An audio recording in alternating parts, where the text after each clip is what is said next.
Mike Cromwell. Brian DeVault. And we're here talking to you today from Netrio, talking about project management. And this is our 5th episode in a series talking about the 8 tenets of project management, critical steps to a successful project management plan. So today we're talking about documentation. So Brian, I think we all know what documentation means, but let's talk about in the context of what components go into proper documentation. Great topic. So when we talk about documentation, it can mean a lot of different things like we've talked about. But one of the things you want to make sure that you do as part of your project planning is set a schedule up front for what documentation you're going to produce, who it's going to, and at what frequency you're going to produce it.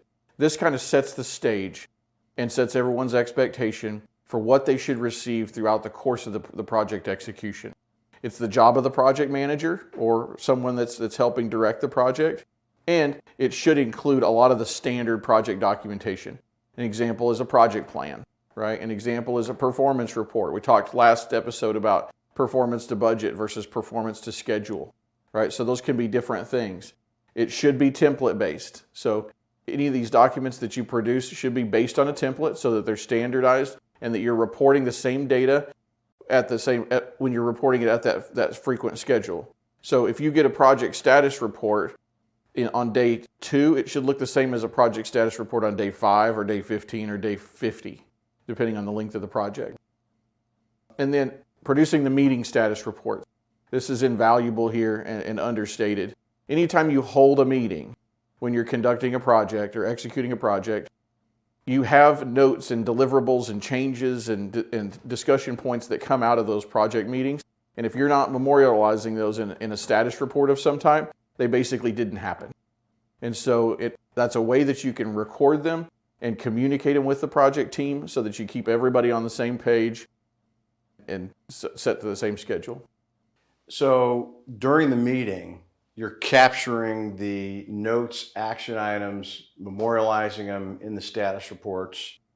And how soon does the client see that following the meeting? The meeting status report, barring a deliverable that you can't capture during the meeting, should go out within an hour after the meeting is complete.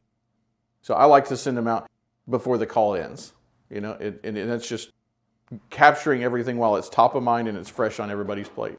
And how often through this documentation are you capturing and being able to highlight for the client risks, dependencies that are going to keep the project on track by having this kind of cadence on this front? The next tenet that we're going to talk about is risk analysis. And that's what you're doing in these status reports is you're communicating the risks that are associated with each of the tasks. And you can color code them or base them on high, medium, low, or however you want to do it as an organization. But that's exactly what you're capturing in those are the risk, the task updates, how you're performing to schedule at a very high level. So it's a summary perspective of how things are going.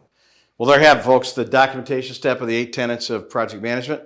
Stay tuned for next week's Whiteboard Wednesday, and we're going to get into the risk elements, which I got to assume that's where you're going to have to kick some ass, because I've seen all too often projects get delayed because of the proverbial long pole in the tents. And your team's been blowing through those long pole in the tents like nobody's business. So anxious to talk about that one. Stay tuned for next week's episode. Thanks for tuning in.